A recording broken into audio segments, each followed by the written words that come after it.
Hello किसान साथियों, स्वागत है आपका हिल एग्रो मशरूम चैनल में। आज हम आपको बताएंगे कि ये जो हमारा पहला फ्लश है किस तरह से हम इसके हार्वेस्ट करते हैं और किस तरह का हमारा पहला फ्लश होता है और किस तरह से हमारा जो नेक्स्ट जो अगला फ्लश आता है वो किस तरह से आता है। आप ये देख सकते हैं, ये जिस कमरे में अभी हम खड़े हैं ये हमारा पहले फ्लश की इसमें क्रॉप चल रही है और लगभग बहुत अच्छी इसमें क्रॉप आई है पूरे के पूरे रूम में। और मैक्सिमम हम बात कर रहे हैं तो मैक्सिमम जो एवरेज पहले फ्लश की रही है लगभग 1 किलो से प्लस इसकी रही है। इसका कारण ये कि इस बारी जो नेचुरली जो क्लाइमेट है वो मशरूम का जो सही जो टेम्परेचर हो आजकल की जो डेट है इसमें चल रहा है। तो लगभग आज हम मिड फरवरी में है 2025 में। तो अब हम देख सकते हैं कि जो हमारा क्रॉप है, फसल है, किस तरह की है। आप इस जितने भी आप बैग्स देख सकते हैं, अभी हमने इसका कुछ माल लगभग आज की डेट में 2 क्विंटल के आसपास का, ये लगभग 1100 बैग है। इसमें हमने लगभग पर डे हम इसके 1.5 से 2 क्विंटल मशरूम तोड़ रहे हैं। आज लगातार हमारा इसका 5वां दिन है और 5वें दिन में अब जिस तरह से आप देख सकते हैं तो ये हमारा फ्लस का जो बैग है ये फर्स्ट प्लस के बैग है और इनकी जितनी भी एवरेज है वो बहुत अच्छी है। लगभग सारे बैगों की, इसके साथ के जो बैग है आप देखते हैं सबके सब बैगों से हमने हार्वेस्ट कर लिया है। तो 2-3 हमारी जो क्वेरीज है वो यूट्यूब पे हमें मिली थी। उसमें एक जो भाई साहब उन्होंने चैलेंज किया कि अगर आपका बैग जो है कंपोस्ट का लगभग 20 क्विंटल, अगर 20 टन अगर आपकी कंपोस्ट है और उस 20 टन में अगर आप लगभग 6 क्विंटल अगर मशरूम निकाल लेते हैं तो वो मैं आपको 1 लाख रुपए उसमें इनाम दूंगा। तो मैं कह रहा हूँ कि हम इस जो आपका चैलेंज को एक्सेप्ट करते हैं और आप आइए और देखिए हमारे फार्म पे किस तरह से जो हमारी मशरूम जो है हम इसको 3 गुना इसकी एवरेज लेते हैं। यानी कि एक बैग से लगभग 3 किलो के आसपास की मशरूम रहती है। कुछ बैगों में 2.5 भी रह सकती है, कुछ बैगों में 3.5 भी जाएगी। यानी कि ऑन एवरेज जो है हमारी लगभग 3 किलो के आसपास की रहती है। रीजन क्या है, किस तरह से रहती है, इसका काम करने का एक तरीका है। सबसे पहले हम देखेंगे कि हमारा बैग एक अच्छे से कंपोस्ट, हमारी बैग उस कंपोस्ट हो, कंपोस्ट का अच्छी क्वालिटी हो, पहली चीज वो है। और दूसरी चीज है कि क्वालिटी के साथ साथ हमारा जो स्पॉन है उसकी क्वालिटी क्या है। और तीसरी चीज है जो हम केसिंग सॉइल इसके ऊपर डाल रहे हैं किस क्वालिटी की है और उसको हमने क्या क्या चीज उसमें मिलाई है। ये सारी चीजें जब एक इसका मिश्रण तैयार होगा उसके बाद ही हम इसकी जो प्रोडक्शन है उसको सही कर सकते हैं। और ये आप देख सकते हैं कि इसमें काउंटिंग करेंगे तो एक बैग में इस बार हमने काउंटिंग की थी लगभग 80 से 100 के आसपास फ्रूट बॉडी आई है। यानी कि 80 से 100 के बीच में जो हमारी फ्रूट बॉडी आई है, आप इसके अंदाजा लगा सकते हैं कि एक बैग में हमारी कितनी मशरूम आ रही है। तो बहुत अच्छी क्रॉप है।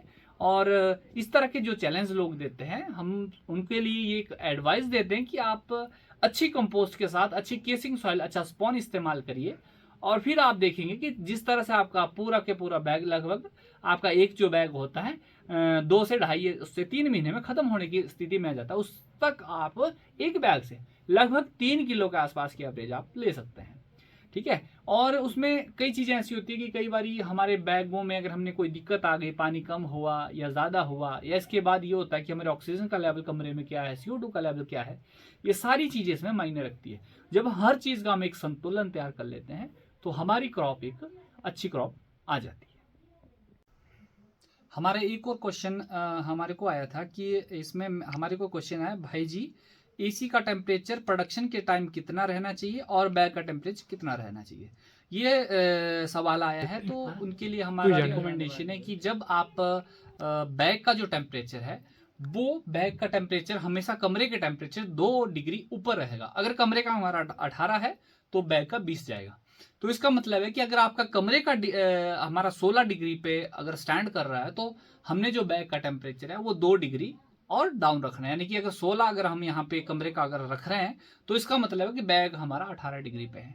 2 डिग्री का डिफरेंस रहता है क्योंकि कंपोस्ट में कंपोस्ट जो हमारी हल्की इसमें गर्मी रहती है। यानी कि इसमें नाइट्रोजन है, सीधी सी बात है, जिस चीज में नाइट्रोजन होगी हल्की सी वो गर्म होगी। मैं बात कर रहा था कि अगर बैग में किस तरह से हमारा टेम्परेचर जो है बढ़ता है। रीजन ये है कि हमारा जो बैग है उसमें जो नाइट्रोजन का लेवल है वो अप रहता है, इसकी वजह से जो टेम्परेचर है बैग का वो ज्यादा रहता है। ठीक है। और दूसरी चीज है इसमें कि आपका जो कमरे का टेम्परेचर है वो कमरे का टेम्परेचर आपका प्रोडक्शन के टाइम कम से कम 16 डिग्री पे रहना चाहिए। इससे क्या होगा कि आपके बैग का टेम्परेचर आपका 17 या 18 डिग्री के आसपास रहेगा और इसमें आपकी प्रोडक्शन बहुत अच्छी आएगी। और दूसरी बात है, ये चीज़ है जब हमारी प्रोडक्शन चलती है। लेकिन जब हमारा बैग हमारा रन हो रहा है या ग्रो हो रहा है, यानी कि हमने इसमें स्पॉन डाल दिया है और उसके बाद हम इसके जो माइसीलियम रन हो रहा है, उस टाइम कितना टेम्परेचर, वो टेम्परेचर हमने पिछली वीडियो में आपको बताया है। उस समय का जो टेम्परेचर है वो रहना चाहिए बैग का 20 से 22 डिग्री, यानी कि 22 डिग्री या 22 प्लस 2 24, यानी कि 24 डिग्री के आसपास आपका बैग का टेम्परेचर रहेगा।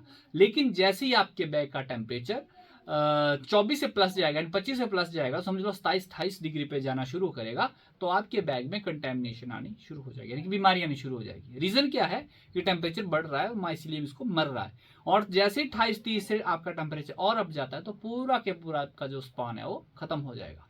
फिर उसके बाद इसका कोई चांस नहीं कि आपका उस पर प्रोडक्शन आएगी, हो माइसीलियम दोबारा से रन होगा। ये है। और हमने पहले भी आपको बताया कि टेम्परेचर खासकर मेंटेन रखा। तीसरी एक और चीज़ है ह्यूमिडिटी।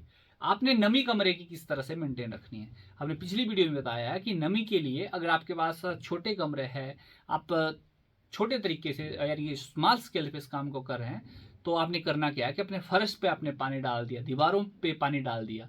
अगर आप जैसी बैगों पे पानी देंगे तो नेचुरली जो है आपका जो ह्यूमिडिटी है वो कमरे के अनुकूल रहेगी। क्योंकि मैक्सिमम हम जब भी देखते हैं कि जैसे हमारा एक बैग है, तो बैग में जितनी भी हमारी प्रोडक्शन आएगी, इसको एक मशरूम में लगभग 90% जो है पानी होता है, लेकिन और 10% एक ड्राई फंगस है। अगर इसमें 90% पानी, तो आप खुद अंदाजा लगा लीजिए कि एक बैग को कितना पानी चाहिए। तो एक बैग में लगभग हमारा 80% के आसपास का जो पानी है वो रहना चाहिए, ताकि जो हमारी जो मशरूम है जितना इसको पानी चाहिए वो पर्याप्त इसको मिल सके। और इसमें भी कई बार हम गलती कर देते हैं कि हमारे बैग हल्के सूख रहे हैं, हमने पानी कम रखा है, लेकिन जैसे हम इसको काटेंगे और इसको वॉश करेंगे, धोएंगे, तो क्या करेगा कि इसकी जो डंठल है या मशरूम है, हल्का हल्का पानी जो हमने वॉश करते वक्त जो पानी डाला है उसको सोख लेगी, एब्जॉर्ब कर लेगी। उससे क्या होगा कि जो हमारी डंठल है वो हल्की हल्की काली आनी शुरू हो जाएगी। अच्छी क्वालिटी के लिए अगर मशरूम की आपने अच्छी क्वालिटी लेनी है, तो आपका जो पानी है बैग का वो संतुलित होना चाहिए, यानी कि ना बहुत ज़्यादा हो और ना ही बहुत कम हो। इसलिए ज़रूर आप इस चीज़ का ध्यान रखिए कि कमरे की आपका टेम्परेचर कितना है, कमरे का ऑक्सीजन लेवल क्या है, CO2 जिसको हम बोलते हैं, CO2 का लेवल कितना रहता है, और तीसरी चीज़ है कमरे में नमी कितनी है और कितना हमने इसका ये ध्यान रखना है। सारी चीज़ें हमने इसमें क्लियर करनी है।